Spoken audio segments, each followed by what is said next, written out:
My name is Enid Walker, 35 years old, sitting at our family brunch while my sister Stephanie waves the deed to our grandfather's mansion in my face. "Enjoy your tiny apartment," she laughs, her diamond bracelet catching the light.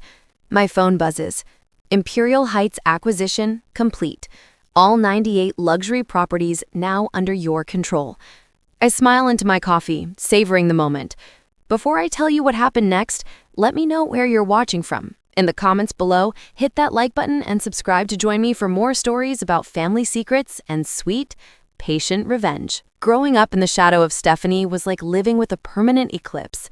My sister, 3 years older and infinitely more favored, set the bar impossibly high in our family. From the moment she brought home her first perfect report card, my parents decided she was the golden child, the one destined for greatness. Our childhood home in Connecticut was spacious, but somehow never big enough for both of our achievements. When Stephanie won the regional spelling bee in 6th grade, my parents threw her a party with all the neighbors invited. When I placed first in the state science fair the following year, I got a pat on the head and a "that's nice, honey," before they returned to discussing Stephanie's college applications. Enid, why can't you be more like your sister, became the soundtrack of my youth. Every dinner conversation circled back to Stephanie's accomplishments. Stephanie got accepted to Harvard Law. Stephanie made law review. Stephanie got hired by Patterson and Goldman right out of school. Meanwhile, my business degree from NYU might as well have been printed on toilet paper for all the acknowledgement it received. "Business is so common," my mother, Margaret, would say, wrinkling her nose. "Law is a respected profession with history. Stephanie is carrying on a family tradition." My father, Thomas, himself a retired judge, would nod in agreement. "The Walkers have been in law for 3 generations. It's in our blood." Apparently, my blood was defective. The worst part wasn't the comparison. It was Stephanie's smug satisfaction. She'd place her manicured hand on my shoulder at family gatherings and say things like, "Don't worry, Enid. Not everyone can be an achiever. Someone has to be average." Then she'd laugh as if she'd made the most charming joke. By the time I turned 25, I'd had enough. After a particularly brutal Thanksgiving where Stephanie announced her first big court victory and my father literally toasted the real success in the family, I made a decision. I would build something of my own, completely separate from the Walker name and legacy. I remember the day I asked my parents for a loan to start my own business. I'd prepared a whole presentation complete with market research and financial projections. I wasn't asking for charity, just the same support they'd given Stephanie when she needed money for her condo down payment after law school. "A real estate investment company," my father laughed, not even bothering to look at my business plan. "Enid, be realistic. Those take capital and connections. You have neither." "Your sister needed that money for her home," my mother added. "This is just a pipe dream." Stephanie, sitting at the table, filing her nails, chimed in. "Maybe try something more your speed, sis, like retail management. You were always good at folding sweaters." That night, I made myself a promise in my tiny studio apartment that I paid for myself. I would succeed, but I would do it quietly. And when the time came to reveal my success, the look on their faces would be worth every moment of struggle and dismissal. I started small, working my regular marketing job by day and educating myself on real estate investment at night. I saved every penny, lived on ramen and discount groceries, and avoided the expensive brunches and shopping trips my colleagues indulged in. Within 2 years, I had enough for a down payment on a small rundown duplex in an up-and-coming neighborhood in Queens. During those early years, I maintained the facade my family expected. When they asked about my life, I kept it vague. Work is fine, the apartment is fine. I let them believe I was just trudging along, barely making ends meet. Stephanie would send me her cast-off designer clothes with notes like, "Thought you could use something nice for job interviews." I donated them all. Meanwhile, I renovated that duplex myself on weekends, learning plumbing and basic electrical work from YouTube videos. I rented out both units and used the income to save for my next property. All while Stephanie continued to rise in her law firm, making partner at 32 and buying herself a Porsche to celebrate. At family gatherings, I became a ghost. I'd show up, listen to the Stephanie show, and leave without making waves. They barely noticed I was there, which suited my purposes perfectly. The less they knew about my life, the bigger the surprise would be when I finally revealed the truth. By my 30th birthday, I owned 4 properties and created Walker Investments LLC, my first company, named with intentional irony. My parents never asked what I did with my time, so they never knew about the weekends I spent fixing up properties or the evenings I spent networking with other investors and learning the market. For 7 years, I built my empire brick by brick, property by property, all while my family continued to see me as the underachieving daughter who couldn't measure up to brilliant Stephanie. The perfect cover for what I was really doing. The brunch that changed everything was held at Le Bernardin, my grandfather Harold Walker's favorite restaurant in Manhattan. He had passed away 3 months earlier at the age of 92, and the family was gathering for the official reading of the will. Grandfather Harold had been a federal judge, respected and feared in equal measure, and his estate was substantial. I arrived 15 minutes early, dressed in a simple black dress from Target, nothing that would raise eyebrows or suggest I was anything but the struggling younger daughter. Stephanie was already there, holding court in a Chanel suit, her husband Bradley nodding along to whatever she was saying. My parents sat across from them, looking somber but expectant. "Enid, you made it," my mother said, sounding surprised, even though I'd confirmed twice. "We were just discussing the summer house in the Hamptons. Your sister thinks it might need renovations before it can be sold." "If I inherit it," Stephanie corrected, "I might keep it. Bradley and I could use a weekend retreat." The family lawyer, Richard Goldstein, arrived precisely at 11. He had been my grandfather's friend for 50 years and handled all the Walker legal matters. He nodded at me with a small smile. I'd always liked Richard. He was the only one who ever seemed to see me as more than Stephanie's lesser shadow. "Shall we begin?" he asked, opening his leather briefcase and removing a thick document. Harold was very specific about how this should proceed. Everyone leaned forward as Richard adjusted his glasses and began reading. The will started with the usual formalities, then moved to specific bequests. Cousin James got the vintage car collection, Aunt Patricia received the art, my mother and her sister Martha split the stock portfolio. Then came the big reveal. "To my granddaughter Stephanie Walker Roberts, I leave my primary residence at 15 Willow Lane, Greenwich, Connecticut, including all furnishings and the surrounding 5 acres. Stephanie squealed and grabbed Bradley's arm. "The mansion! I got the mansion!" Her eyes gleamed with triumph as she looked around the table, particularly at me. The Greenwich mansion was the crown jewel of my grandfather's holdings, a 12,000 square foot Georgian colonial built in 1925, worth at least $7 million in today's market. It had been the site of family gatherings for decades and carried a certain prestige in Connecticut social circles. Richard continued reading. "To my granddaughter Enid Walker, I leave my collection of law books and my fountain pen set, with which I hope she might find inspiration to finally pursue a respectable profession." My father coughed awkwardly. My mother stared at her plate. Stephanie didn't bother hiding her smirk. "That's it?" she asked, not even trying to mask her glee. "Books and pens." I nodded, keeping my expression neutral. Grandfather always did have a sense of humor. "More like a sense of who deserves what," Stephanie replied, pulling out her phone to take a selfie with the deed Richard had just handed her. "I already know exactly how I'm going to redecorate. That master suite is going to be amazing." "Congratulations," I said quietly. "Oh, don't look so sad, Enid," Stephanie crooned, reaching across to pat my hand condescendingly. "Maybe you can come visit anytime.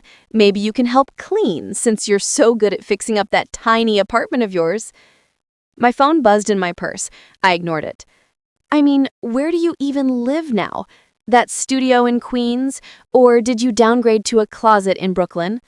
Stephanie laughed at her own joke, and Bradley dutifully chuckled beside her.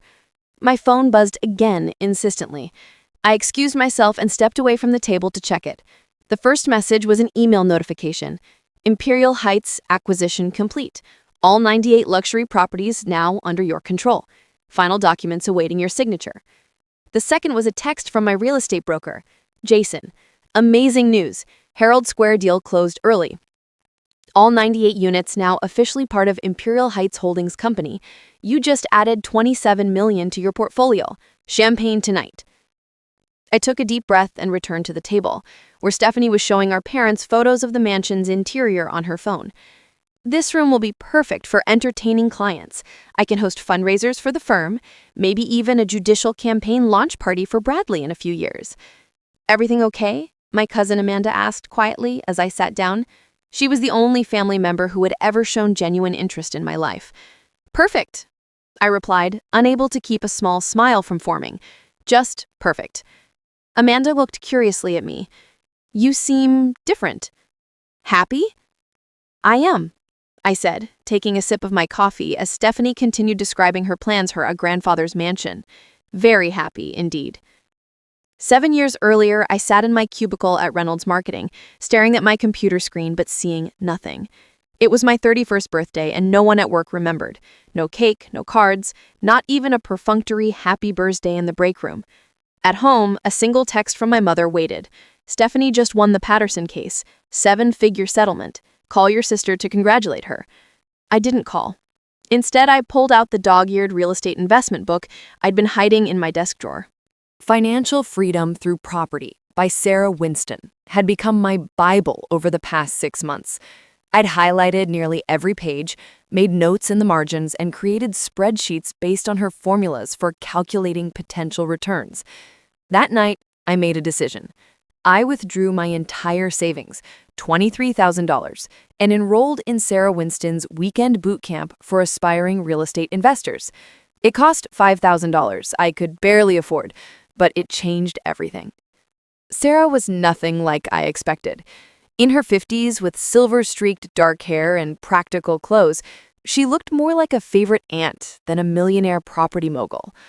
Most people will tell you that you need to start big to make it in real estate, she told our small group. That's garbage. What you need is strategy. Her strategy was brilliant in its simplicity. Buy properties with problems that scared away other investors, but could be fixed relatively cheaply. Look for outdated kitchens, not foundation issues. Seek out estate sales where heirs wanted quick cash. Find divorce situations where assets needed to be liquidated fast. And most importantly, she said, fixing me with a knowing look during our one-on-one consultation, create an anonymous business entity. If people know you're buying, they'll inflate the prices. Be invisible until you're ready to be seen. I took her advice to heart. The following Monday, I formed Imperial Heights Holdings, LLC, named after the street I grew up on, a private joke only I would understand. I created a generic email address and business cards with only a phone number. I hired a virtual assistant to answer calls as the Imperial Heights office and forward messages to me. My first property was a disaster, a 2-bedroom condo in Astoria with water damage and a kitchen straight out of 1976. The sellers, a couple in their 80s moving to Florida, needed to close quickly. I got it for $170,000 when similar units in the building were selling for $250,000. I spent every weekend for 3 months renovating that condo myself. I learned to install cabinets from a Ukrainian handyman who took pity on me at Home Depot. I watched countless YouTube tutorials on tiling and drywall repair. I slept on an air mattress in the living room to save commuting time. When I finally listed it for rent, I had 3 applications within 24 hours. The monthly income covered my mortgage plus $500 profit. I was hooked. My second property came 4 months later, another distressed sale. This time, a small house in New Jersey with an overgrown yard and peeling paint that the neighbors had been complaining about. The owner had died, and his children in California wanted it gone. I negotiated the price down by pointing out every flaw, then spent 6 weekends bringing it back to life. There were failures too, a duplex in the Bronx that turned out to have serious electrical problems I couldn't afford to fix, a condo where the association suddenly levied a massive special assessment right after I closed. I learned from each mistake, refined my strategy, and kept moving forward. By year 3, I had 7 properties generating positive cash flow and quit my marketing job to focus on real estate full-time. I told my family I was between positions and let them assume I was struggling. Stephanie sent me a self-help book called Finding Your Career Path After 30. I used it to level a wobbly table in one of my renovation projects. That same year, I met Jason Richards at a real estate networking event. He was a commercial broker who specialized in multi-unit buildings and had connections I needed. When I told him about Imperial Heights, he was skeptical at first. "You've got a good small portfolio, but the big leagues are different. We're talking millions in capital, not thousands." "I'm ready to scale up," I told him firmly. "I've been studying commercial multifamily buildings for the past year. I have $300,000 in liquid capital and access to private lending partners." He raised an eyebrow. "Who are you really? You don't act like any small-time investor I've ever met." That night, I showed him my true portfolio and business plan. By the end of our meeting, he was my broker, and within 6 months, we had acquired our first apartment building, 16 units in Queens with below-market rents and outdated systems. Year 4 brought rapid expansion. I leveraged my existing properties to finance larger acquisitions. I formed relationships with contractors who gave me fair prices because I provided steady work. I hired a property management company to handle day-to-day operations so I could focus on growth. By year 5, Imperial Heights Holdings had expanded to include 3 separate LLCs, each owning different property types. I had 42 residential units, a small office building, and a retail strip center. My net worth, on paper, had crossed the $2 million mark, though I still lived in a modest apartment and drove a 5-year-old Honda. I created a complicated ownership structure on purpose, LLCs owning other LLCs, making it nearly impossible for anyone to trace everything back to me. Not because I was doing anything illegal, I wasn't, but because I wanted the big reveal to be on my terms when I was ready. Year 6 brought the opportunity I'd been waiting for. A developer had overextended himself on a luxury condo conversion in Herald Square and needed to offload the entire project before his lenders foreclosed. 98 units in various stages of completion in a prime Manhattan location. The asking price was $48 million. With Jason's help, I put together a consortium of investors with Imperial Heights as the managing partner. We negotiated the price down to $38 million and closed the deal. For a year, I poured everything into completing that project. I hired the best contractors, sourced materials directly from manufacturers to save costs, and personally approved every design decision. I worked 18-hour days and slept on a cot in the building's future yoga studio. And through it all, my family remained clueless. When Stephanie bragged about her promotion to senior partner, I nodded and said, "That's great." When my mother complained that I never came home for Sunday dinners anymore because I was always working on some project, she had no idea how literal that statement was. The Herald Square property was my masterpiece, my statement to the world. Or at least it would be once I was ready to reveal who was behind Imperial Heights. But I wasn't quite ready yet. I needed the perfect moment. And as it turned out, fate was about to hand it to me on a silver platter. The days following the brunch were a social media extravaganza starring Stephanie and her new mansion. Every hour seemed to bring another post. Stephanie posing on the grand staircase, Stephanie measuring the dining room for a new table, Stephanie pointing excitedly at the wine cellar. Each post garnered dozens of congratulatory comments from her law firm colleagues and country club friends. "Another walker making her mark in Greenwich society," one comment read. "You were born for this house," gushed another.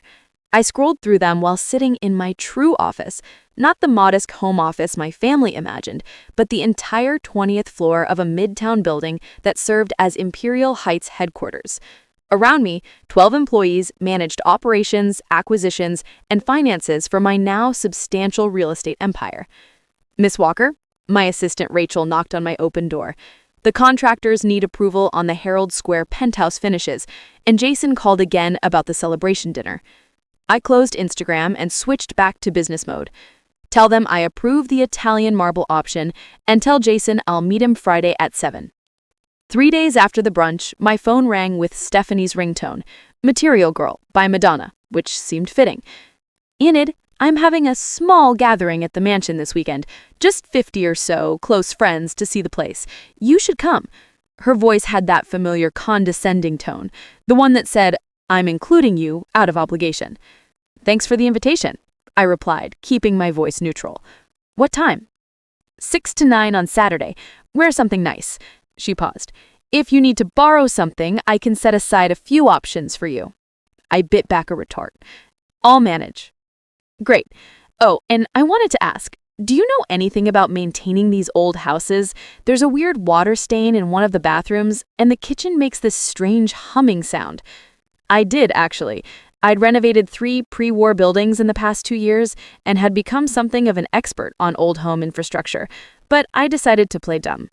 No idea. Maybe call a plumber.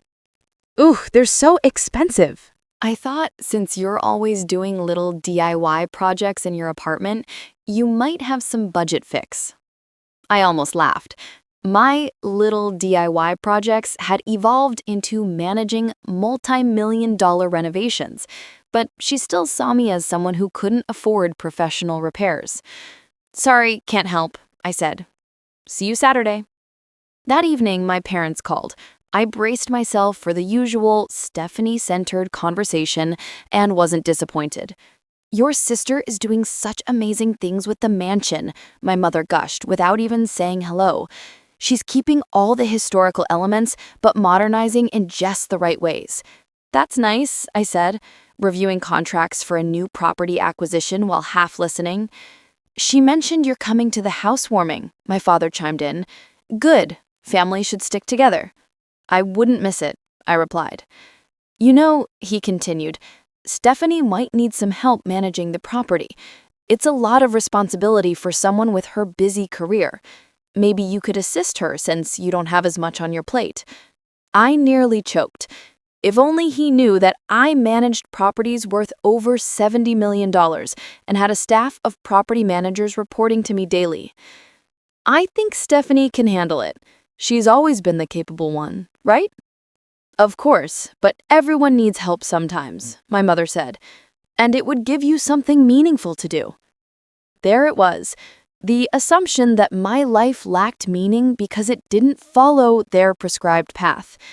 7 years of building a business from nothing, and they still saw me as underemployed and directionless. I'll keep that in mind, I said, ending the call as quickly as possible.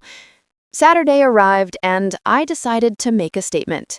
I wore a simple black Armani dress, understated but unmistakably expensive, paired with Louis Vuitton heels I'd bought to celebrate my first $1 million in profits. I had my hair and makeup done professionally and wore the diamond studs that had been my personal reward for the Herald Square acquisition. When I arrived at the mansion, Stephanie did a double take. Wow, you look different. Did you get a makeover or something? Just dressed for the occasion, I replied, handing my coat to the hired attendant. The mansion was impressive, no doubt. Soaring ceilings, intricate moldings, hardwood floors polished to a mere shine. But my trained eye caught problems immediately. Hairline cracks in the plaster ceiling, water damage concealed behind strategically placed furniture, windows that didn't quite close properly. This house needed serious work, and Stephanie had no idea. As I circulated through the room, sipping champagne and making small talk with Stephanie's friends, I overheard her telling a group about her plans. We're thinking of renovating the kitchen next month. Nothing major, just updating appliances and maybe taking down a wall or two. I bit my lip. Taking down walls in a 1925 house without a proper structural assessment was a recipe for disaster. Later, as guests gathered in the grand living room, Stephanie clinked her glass for attention. I want to thank everyone for coming to celebrate this new chapter in our lives. The Walker family has a proud tradition of success, and this house is a testament to that. She gestured grandly around the room. Some people are just meant for greatness, she continued, her eyes finding me in the crowd. And some are meant to, well, find their own path. Right, Enid? A few guests chuckled uncomfortably. My little sister here lives in a cute apartment in, where is it now? Queens, actually, I corrected quietly. Manhattan. Upgraded, have we? Well, good for you. Her tone made it clear what she thought of my supposed upgrade. Maybe someday you can have a place half this size if you finally find a career that sticks, she added with a laugh that others hesitantly joined. I smiled tightly and raised my glass.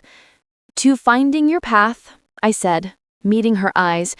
Stephanie looked momentarily confused by my lack of embarrassment, but quickly moved on to showing off the antique chandelier in the dining room. As I was preparing to leave, my cousin Amanda caught up with me in the hallway.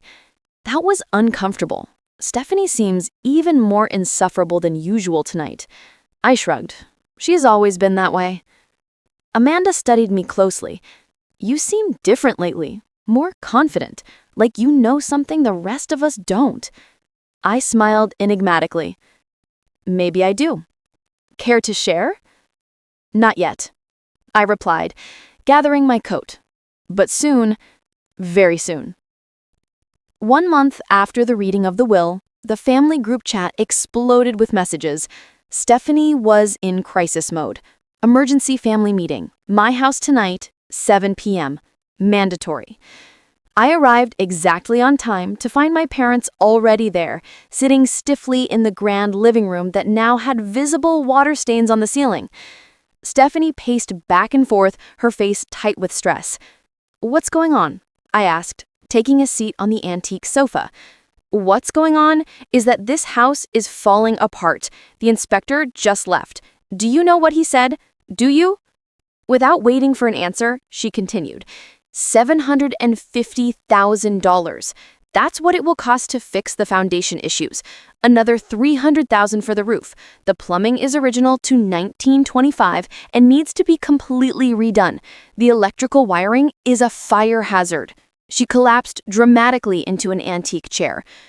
$1.8 million minimum. That's what this gift is going to cost me. My father cleared his throat. "Stephanie, calm down. We can figure this out." "How? Bradley and I are stretched thin with the new beach house in the Hamptons. We can't liquidate our investments right now. The market's down. The firm won't give me a loan this large without collateral." My mother looked at me. "Enid, do you have any savings that could help your sister?" I nearly laughed out loud. They were asking if I, the perpetual underachiever in their eyes, could help finance a multi-million-dollar renovation. "I don't think my savings would make a dent in $1.8 million, I said carefully. Stephanie shot me an annoyed look. Of course not. I don't know why my mother even asked. She resumed pacing. "I've decided to sell.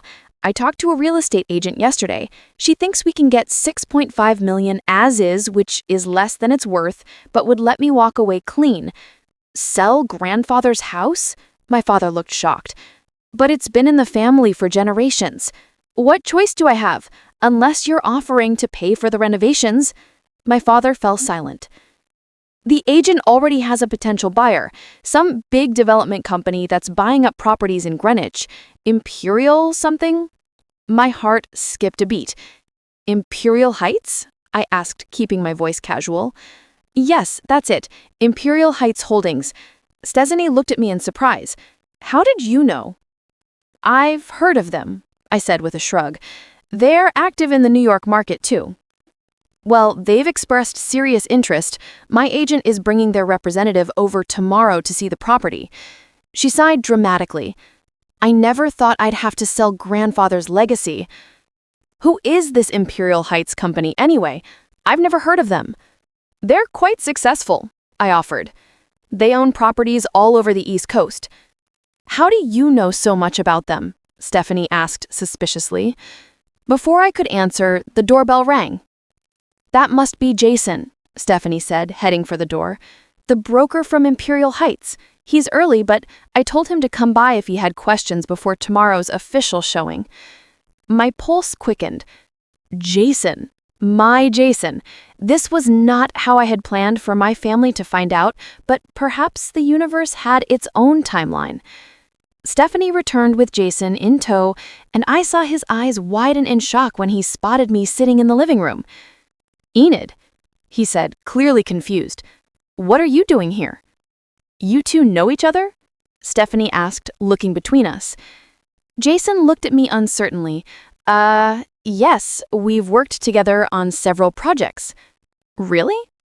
My mother sounded surprised. "What kind of projects?" Jason glanced at me again, clearly unsure how to proceed. I gave him a small nod. It was time. Miss Walker and I have been business associates for about 4 years now. She's one of our most valued clients. Clients? My father repeated. What does that mean? Jason looked increasingly uncomfortable. I think maybe Miss Walker should explain. All eyes turned to me. Imperial Heights Holdings is my company, I said simply. I founded it 7 years ago. The silence that followed was deafening. That's not possible, Stephanie finally said. Imperial Heights owns dozens of properties. They weren't just valuable, they were worth millions. 98 properties to be exact, I corrected her. The current portfolio is valued at just over $72 million. My mother's hand shot to her mouth. $72 million? And that's not counting the Herald Square development that just closed, Jason added smoothly. That project alone will bring another $27 million in equity once the units are sold. My father stared at me as if I were a stranger. You're saying you own all of that? You? Yes, I replied calmly. I do. Stephanie's expression shifted from shock to fury. This is absurd. You can barely manage your own apartment. You've never succeeded at anything. How could you possibly run a multi-million-dollar real estate company? I've been running it for 7 years, I said evenly. While you all assumed I was failing, I was quietly building an empire, property by property, deal by deal. Why didn't you tell us? My mother asked, her voice trembling. Would you have believed me? I countered.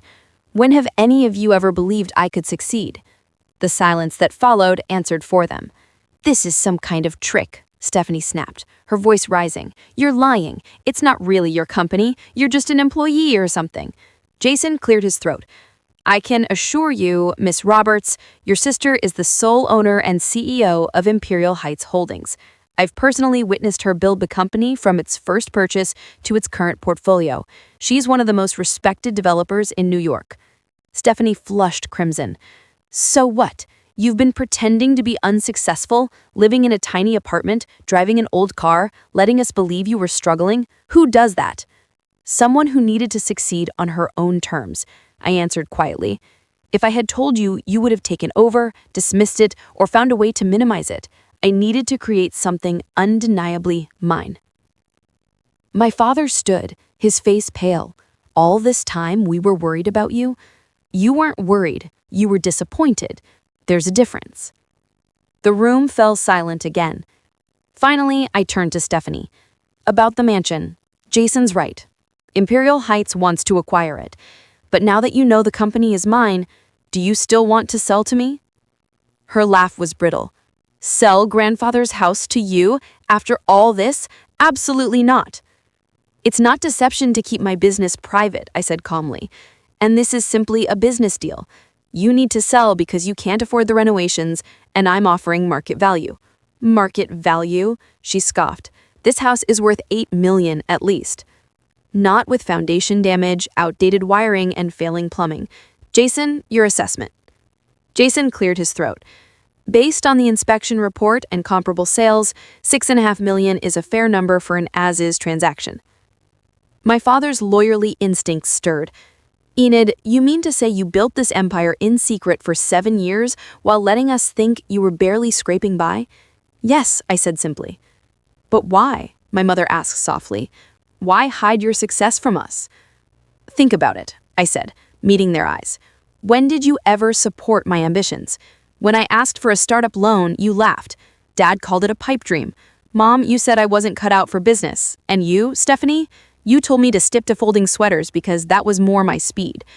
The memories hung between us, undeniable. So yes, I built my company in secret. I worked 18-hour days, taught myself finance and construction, partnered with investors, and built something real without any of your support. You should have told us, my father insisted. Why? I asked. So you could compare me unfavorably to Stephanie's law career? No, thank you. Stephanie's, unusually quiet, suddenly exploded. This is about jealousy, isn't it? You've always been jealous of me, of my success, of Mom and Dad's pride, so you created this whole company to one-up me. I laughed, genuinely amused. Not everything is about you, Stephanie. Imperial Heights was never about you. I built it for myself. Then why reveal it now? Why not keep it secret forever? Because you need to sell this house, and I want to buy it. It's business, not personal. It feels personal, my father muttered. Fine, Stephanie snapped, arms crossed. If you're such a mogul, prove it. Show us tax returns, bank statements, deeds, anything that proves you're not bluffing. Jason looked uneasy. Miss Roberts, I can assure you... I raised a hand. It's okay, Jason. I pulled out my phone, opened my banking app, and handed it to Stephanie. Her eyes widened as she scrolled. This could be anyone's account, she muttered weakly. The name says Enid Walker, I pointed out. And that's just my personal account. Business accounts are separate. I then opened the Imperial Heights website and handed her the phone again. Check the About page. She scrolled, finding my headshot and biography. Enid Walker, founder and CEO. This could be faked, she whispered, but her voice faltered. Stephanie, my mother said quietly, stop. The tone made her look up. For once, Mom wasn't automatically on her side. I think, my mother continued carefully, we need to accept that your sister built something extraordinary, something we never gave her credit for. My father nodded slowly. 72 million. My God, Enid. 72 million and growing, I corrected. The Herald Square project will push that much higher. Stephanie stood up abruptly. This is ridiculous. For all we know, you're drowning in debt, one bad month away from collapse. Imperial Heights debt-to-equity ratio is 35%, far below industry averages. We're stable. Whatever, she snapped. I'm not selling grandfather's house to you. I don't care how much money you have. That's your choice, I said with a shrug. But your options are limited. You can't afford the renovations, you won't qualify for a loan large enough, and every day you wait, the property loses more value. I'll find another buyer. In this market, with those problems, I said evenly, good luck. Most buyers will walk away once they see that inspection report, I said evenly. And the ones who don't will offer far less than I'm willing to pay. Stephanie's eyes darted to our parents, searching for backup, but to her shock, they stayed silent. I can't believe this, she muttered bitterly. My whole life, I've done everything right. I followed the path, became a lawyer like Dad wanted, made partner, married well, and now suddenly, you are the successful one, the wealthy one. After years of being a disappointment, I finished for her. Is that what you were going to say? She didn't answer, but the flicker in her eyes told me everything. Here's my offer, I said, rising to my feet. 6.5 million. As is. I'll cover all closing costs. You can keep any furnishings or heirlooms you want. The offer expires in 48 hours. What would you even do with it? Stephanie demanded. Tear it down? Turn it into condos? That's my business, I replied coolly. But if you must know, I was planning to restore it, properly, with respect for its history and architecture. 48 hours isn't enough time to decide, my father objected. It's a standard time frame for a cash offer, and let's be honest, Stephanie doesn't have many other options. Stephanie glared. This feels like extortion. It's called negotiation, I corrected, and I've had a lot of practice. Silence filled the room until Stephanie finally exhaled sharply. Fine, I'll sell, but not because you've cornered me, because I never wanted this old house anyway. It's just a burden. We all knew it was a lie, but I let her save face. Jason will prepare the paperwork tomorrow, I said. As I gathered my things, my mother touched my arm. Enid, she whispered, eyes glistening, I don't understand why you felt you couldn't share your success with us. We're your family. I studied her quietly. Are you? Because families are supposed to believe in one another, support one another, not just the golden child, but all their children. We've always supported you. No, Mom, you've tolerated me. There's a difference. I sighed. Maybe now that the truth is out, we can start building something real, but it will take time. When I stepped into my car, my emotions collided.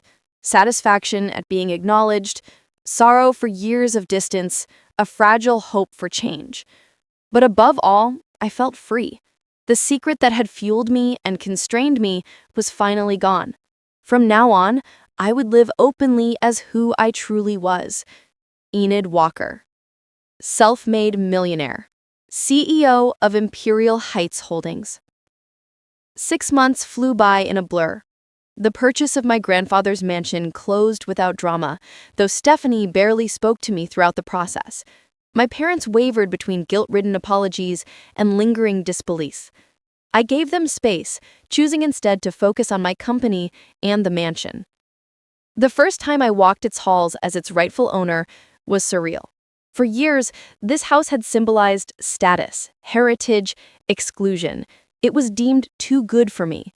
Now, it was mine, not by inheritance or marriage, but by grit, sacrifice, and vision. I brought in my best team. We tackled the foundation first, then the roof, then the outdated electrical and plumbing. I spared no expense, using period-appropriate materials, honoring its legacy. This wasn't just another investment, it was reclamation, my statement to the world and to my family that I belonged. 3 months into the renovations, I made my decision. The mansion would not become my home. I preferred my Manhattan penthouse, and I wouldn't flip it for profit, either. Instead, I created the Walker Women in Real Estate Foundation, a nonprofit dedicated to empowering women, especially from disadvantaged backgrounds, to build wealth through property investment. The mansion became our headquarters and training center. Classrooms in the bedrooms, a tech lab in the library, a community space in the grand living room. The house that had once excluded me now opened doors for countless women. The kitchen, once a place where family dinners happened without me, now echoed with laughter as students shared meals and built networks. The garden, where Stephanie had played while I watched from the window, had been transformed into a meditation space where women visualized their success and planned their futures. One Tuesday morning in May, while reviewing curriculum with our education director, my assistant Rachel stepped in.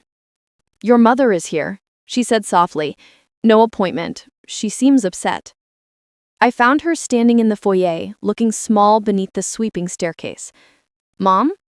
Is everything okay?" She hesitated. I was driving by and saw the sign. Her eyes flicked to the new bronze plaque at the entrance. Walker Women in Real Estate Foundation. I didn't realize what you were doing here. Would you like a tour?" She nodded, and together we walked through the transformed rooms. She was quiet until we reached the former dining room, now a financial planning center. There, her voice finally broke the silence. "Your father and I have been doing a lot of thinking, Enid. About you. About how we treated you." Her hand brushed the polished mahogany. "We were wrong. So wrong." I stayed silent, letting her speak. "We put all our pride in Stephanie because she followed a path we understood. Law made sense. Business?" She shook her head. "We didn't understand, and instead of trying, we dismissed you." "Yes," I said gently. "You did. I'm not asking for forgiveness. I just want you to know we see it now. We see you. And what you've built here," she gestured around the room, eyes misting, "it's extraordinary." It wasn't a perfect apology, but it was a start. For the first time, my mother was looking at me, not as Stephanie's shadow.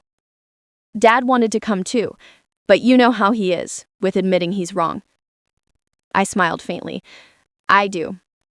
She squeezed my hand. "He's proud of you. We both are." The words I had once longed to hear landed softly, healing a wound I thought had scarred over. I no longer needed their approval, but hearing it still mattered. "Thank you," I said quietly. "That means something." 2 weeks later, at the official opening ceremony of the foundation, my entire family showed up. My father shook my hand firmly. Cousins who once idolized Stephanie approached me with admiration. Even Amanda whispered, "I always knew you were up to something." Stephanie arrived last, sunglasses on, despite the cloudy sky. She'd lost some shine. Her law firm had downsized, and Bradley's career prospects had dimmed. After the event, she found me in the garden. "Nice speech," she said, lowering her sunglasses. "Very inspirational." "Thank you," I replied cautiously.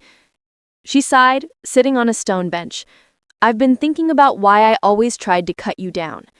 That admission alone shocked me. In 35 years, I'd never heard Stephanie own up to anything. And? I prompted. And I think I was afraid, she admitted, staring at her manicured hands.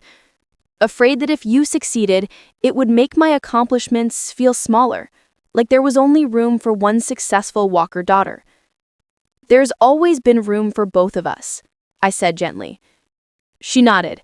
I see that now. What you've built, it's incredible, Enid. Truly. Thank you. I'm not asking us to be best friends, she added quickly. Too much has happened, but maybe we can start over. As adults. With respect. I considered her.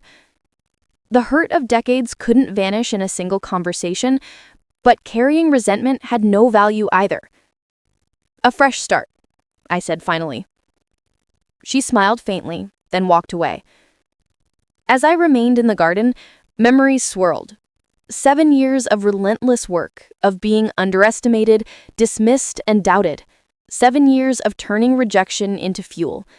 And the lesson I carried wasn't about business or real estate, it was about self-belief, about defining success on your own terms, not someone else's. I once thought my greatest victory would be the shock on my family's faces when they discovered my empire. But the true triumph was never their reaction, it was the building itself. The long nights, the grit, the perseverance. The mansion that once symbolized exclusion now stood as a beacon of empowerment for women told their dreams were too big or their ambitions misplaced. Looking around, I felt a rare peace. I no longer craved validation. I had validated myself. As the sun set over the gardens, the mansion pulsed with life. Women learning, growing, building their own paths. This was my real inheritance, not a house, not a bank account, but the power to transform rejection into resilience and doubt into destiny. In the end, success isn't about proving others wrong. It's about proving yourself right. Have you ever rebuilt yourself after being underestimated? Share your story in the comments below. If this journey of silent determination resonated with you, hit like, subscribe, and share it with someone who needs a reminder. Your path is valid even if no one else sees it yet.